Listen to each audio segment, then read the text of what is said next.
One Health Super Speciality Hospital, GST Road, Vandalore. புதிய கிளாம்பாக்கம் பேருந்து நிலையத்தின் எதிரில். தொடர்புக்கு 0944502558. உங்க ஹெல்த்துக்கு One Health இருக்கு. ரீசெண்ட் டைமில் ஒத்த ரூபா தார சாங்கு அந்த அளவுக்கு எல்லாருமே வைப் பண்ணியிருக்காங்க. அந்த பாட்டோட சிங்கர் நீங்கள் தாங்கிறப்போ எங்கள் எல்லாருக்குமே ரொம்ப பெருமையாக இருக்குது. ரொம்ப நல்லா இருந்தது. ஏன்னா ராஜா சாரை நான் பார்த்துருக்கேன், பட் பாலு அங்கிளோட தான் என்னோட ஃபர்ஸ்ட் டுவேட். ஸோ பாலு அங்கிளை பார்க்குறது வந்து அப்படி நிறைய கேட்ட குரல் பயமாக இருந்தது. பட் அந்த பார்த்த ஒரு 2-3 நிமிஷத்துலேயே வந்து Raja Balu uncle made me feel so comfortable.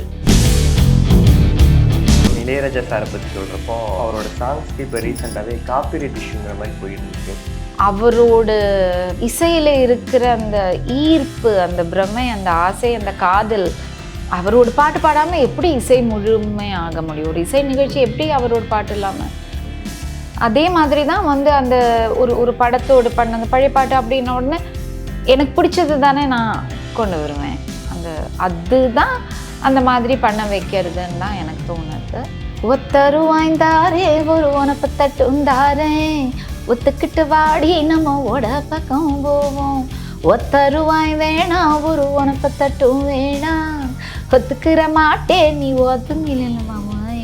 Ajith சாருக்கும் அவங்க டைரக்டருக்கும் அந்த ஹோல் குழுக்குமே அந்த சாங் செலக்ட் பண்ணி அதை திருப்பி மக்களை கேட்க வைக்கிறதுங்கிறது அதில் ஆண்டவனோடு செயல் நிச்சயமாக. ஏன்னா அவங்களுக்கு அது தோண வைக்கணும், அது நம்ம கையில் கிடையாது.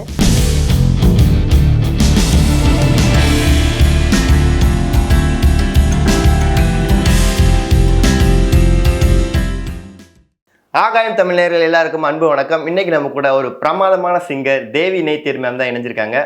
வணக்கம் மேம். வணக்கம். எப்படி இருக்கீங்க? நல்லா இருக்கேன். ஃபர்ஸ்ட் ஆஃப் ஆல் உங்களை சந்திச்சதுல ரொம்ப எனக்குமே ஆகாயம் நேயர்களை சந்திக்கிறதுல ரொம்ப ரொம்ப ரொம்ப சந்தோஷம் மேம். இப்போ ரீசெண்ட் டைம்ல ஒத்த ரூபா தார சாங் வந்து அந்த அளவுக்கு எல்லாருமே வைப் பண்ணியிருக்காங்க. ஏன்னா அந்த பாட்டை கேட்டு வைப் பண்ணாதவங்க யாருமே இல்லைன்னு தான் சொல்லணும். ஸோ அந்த அளவுக்கு எல்லாரையும் ஒரு ரசிச்சு கொண்டாட வச்சிருக்கீங்க. ஸோ அப்படிப்பட்ட அந்த பாட்டோட சிங்கர் நீங்கள் தாங்கிறப்போ எங்கள் எல்லாருக்குமே ரொம்ப பெருமையாக இருக்குது. ஸோ நீங்கள் எப்படி ஃபீல் பண்ணுறீங்க? ரொம்ப நல்லா இருக்குது. இந்த சென்ஸ் முதல்ல ஆண்டவனுக்கு ஒரு பெரிய நன்றி, என்னோட குருநாதருக்கு, எங்கள் அப்பா அம்மாவுக்கு, அப்புறம் ராஜா சாருக்கு. பிகாஸ் அப்படி ஒரு படைப்பு கொடுத்து அதில் என்ன பாட எப்போவா இருந்தாலும் அது பாட வச்சதுங்கிறது ராஜா சார். அண்ட் இப்போ வந்து அஜித் சாருக்கும் அவங்க டைரக்டருக்கும் அந்த ஹோல் குழுக்குமே அந்த சாங் செலக்ட் பண்ணி அதை திருப்பி மக்களை கேட்க வைக்கிறதுங்கிறது அதில் ஆண்டவனோடு செயல் நிச்சயமாக. ஏன்னா அவங்களுக்கு அது தோண வைக்கணும், அது நம்ம கையில் கிடையாது. மேம், உங்களுடைய ஃபர்ஸ்ட் சாங்கு ராஜா சாரோட மியூசிக்கில் பண்ணியிருக்கீங்க. ஸோ அவரோட ஃபர்ஸ்ட் மீட்டப் எப்படி இருந்துச்சு? அந்த ஒர்க் எக்ஸ்பீரியன்ஸை பற்றி சொல்லுங்கள். ஒர்க் எக்ஸ்பீரியன்ஸுக்கு முன்னாடியே நான் ராஜா சாரை பார்த்தேன்.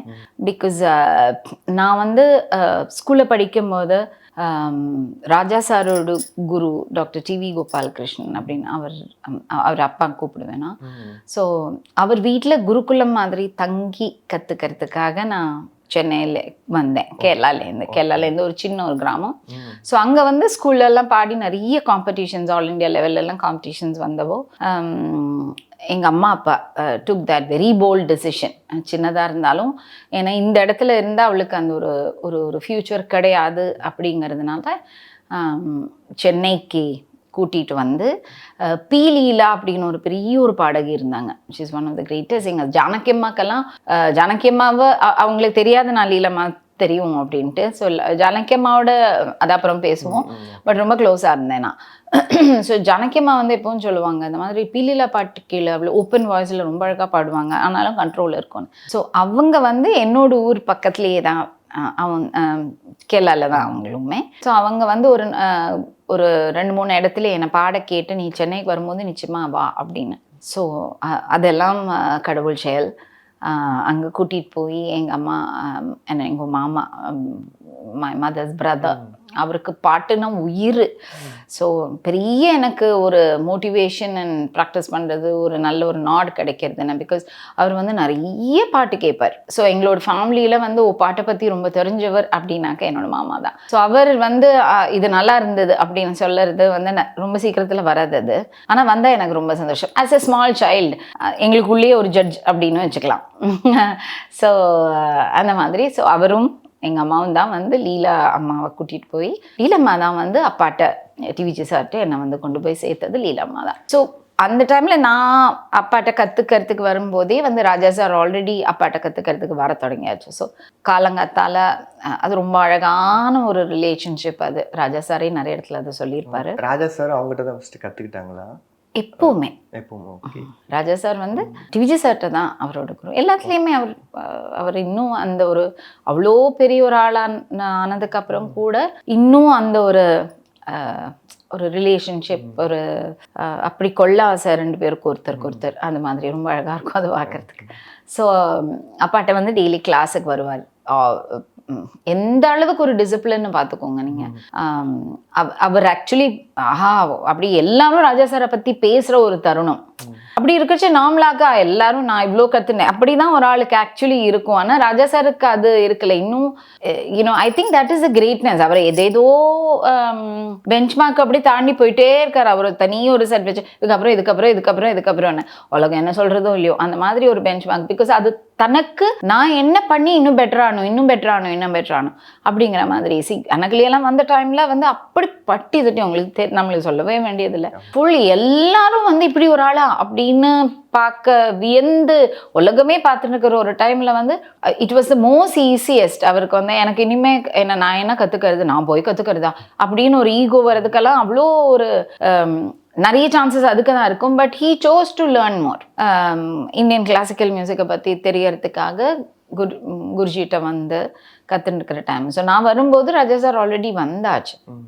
அப்பாட்ட கற்றுன்னு இருக்கிற டைம். ஸோ ஸ்கூலுக்கு போகிறதுக்கு முன்னாடி எனக்கு ராஜா சார் வரத்துக்கு முன்னாடி என்னோடய ப்ராக்டிஸ் முடிஞ்சிருக்கணும். அண்ட் எனக்கு வந்து ஒரு 6:15. ஏன்னா நான் அப்பா வந்து பெசனாரில் இருந்தாங்க, அடியார் பெசநகரில் இருந்தேன். என்னோட ஸ்கூல் வந்து எக்மோர். அப்போ 8 மணிக்கு ஸ்கூல் தொடங்கும். ஸோ எனக்கு 6:15 பஸ்ஸு. 6:15 முன்னாடி ரெடியாகி கிளம்புனேன். ஸோ அதுக்கு முன்னாடி நான் ப்ராக்டிஸ் பண்ணணும்.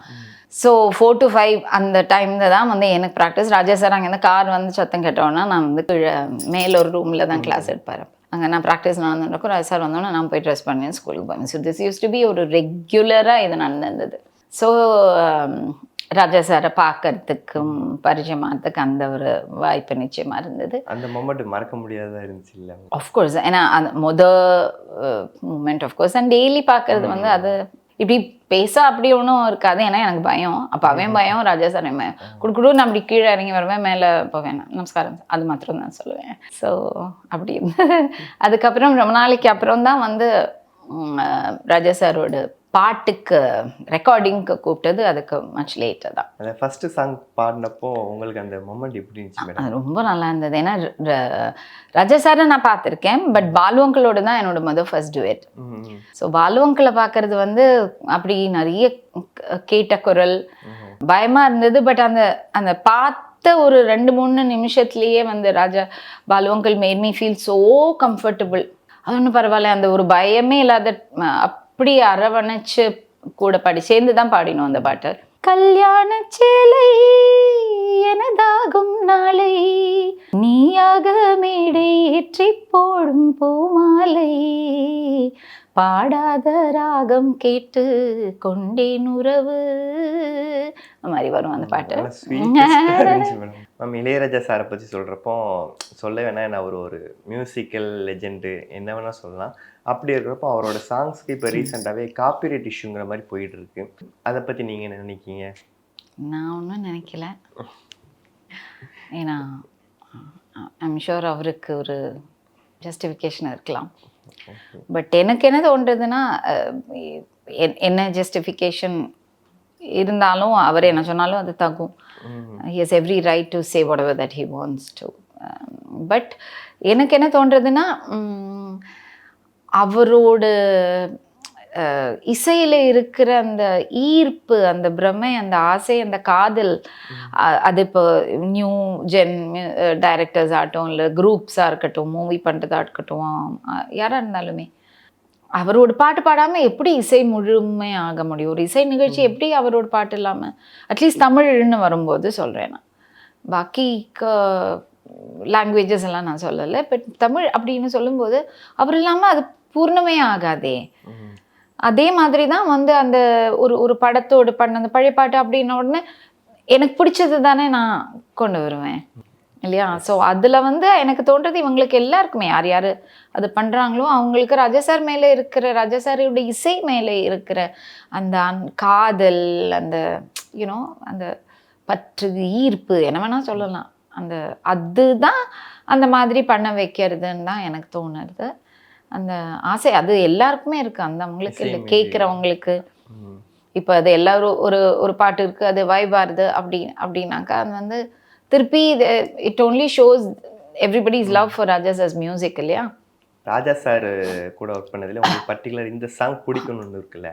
நிறைய சாங்ஸ் இருக்கு. ஐயோ, அவரோட ஒரு ஃபேவரட் சாங் நிறைய இருக்கு. ஐ மீன் நான் பாடினதை விட ராஜா சாரோட ஃபேவரட் சாங்னாக்கா நான் பாடாதது தான் வேற. ஜானகியம்மா பாடினது, சித்ராக்கா பாடினது, ஸ்வர்ணா பாடினது, அந்த மாதிரி நிறைய இருக்கு. உமாக்கா பாடினது, உமாரமணன் எனக்கு ரொம்ப பிடிச்ச சிங்கர் உமாரமணன், அந்த மாதிரி எல்லாம் இருக்கு. பட் நான் பாடினதுல ஐ திங்க் எனக்கு ஒரு வாழ்வு கொடுத்த அப்படின்னு சொல்ல, நான் அப்படின்னு தட் இஸ் எனக்கு பேரே வராத டைமில், நான் யாருன்னு தெரியாத டைமில் நாட்டுப்புற பாட்டு அப்படின்னு கஸ்தூரி ராஜா சார் ஒரு படம் வந்து அந்த பாட்டோட பாட்டு வந்து கிழக்காலுக்கு அப்படி சத்தம். ஸோ அதில் தான் வந்து பாடினதுக்கப்புறம் திருப்பி எல்லா சாங்ஸும் கிட்டத்தட்ட 5 சாங்ஸ் நான் அதில் பாடியிருப்பேன் நான். ஸோ பிகாஸ் அவரும் கஸ்தூரி ராஜா சாருக்கும் அவங்க ஒய்ஃபுக்கும் வந்து ரொம்ப பிடிச்சது. அவங்க கம்ப்ளீட்டாக இன்னும் நான் ஞாபகம் இருக்கு, கஸ்தூரி ராஜா சாரோட மேடம் வந்து ஃபுல் ரெக்கார்டிங்கில் இருப்பாங்க. அவ்வளோ ஆசையாக இருப்பாங்க, சாப்பிட்டியா அப்படின்னு இன்னும் ரொம்ப ஆசையாக இருப்பாங்க அவங்க. ஸோ அவங்க வந்து அந்த பாட்டுக்கு அப்புறம் வந்து அது முதல்ல வேற யாரோ பாடுறதுக்கு தான் வச்சுருந்தாங்கன்னு தோணுறது எனக்கு. பட் நான் பாடினதுக்கப்புறம் அது ரொம்பவே பிடிச்சிருது. ஸோ அந்த பாட்டு வந்து இட்ஸ் டெஃபினெட்லி மை ஃபேவரட். எங்களுக்கு அங்கே அந்த ஒத்தருபா தார சாங் மட்டும். ஒத்தரு வாய்ந்தாரே ஒரு உனப்பு தட்டுந்தாரே, ஒத்துக்கிட்டு வாடி நம்ம ஓட பக்கம் போவோம், ஒத்தருவாய் வேணா ஒரு உனப்பு தட்டும் வேணா, ஒத்துக்கிற மாட்டே நீ ஒத்துங்கில மாமாயே. Super madam. இந்த வெர்ஷன் 3ங்கிறது வித்தவுட் சவுண்ட் இல்லாம பிடிச்சிருக்கு எனக்கு. வெர்ஷன் 3ங்கிறது எனக்கு பிடிச்சது. ஃபர்ஸ்ட் வெர்ஷன், ரெண்டாவது வெர்ஷன் ரீமிக்ஸ், இப்போ வித்தவுட் சவுண்ட் இல்லாம வாய்ஸ் மட்டும் அப்படியே யூனிக்கா தெரியுது. புதுசா இருக்கு. ஆமா, ஒரு ஃப்ரெஷ் ஃபீல் கொடுக்குது. ஓகே மேடம், கண்டிப்பா இசை பத்தியும் உங்களோட இசைக்கும் உங்களுக்கு உண்டான பாண்டிங் பத்தி நிறைய விஷயங்கள் அப்படியே ஷேர் பண்ணீங்க. Thank you madam. Thank you very much.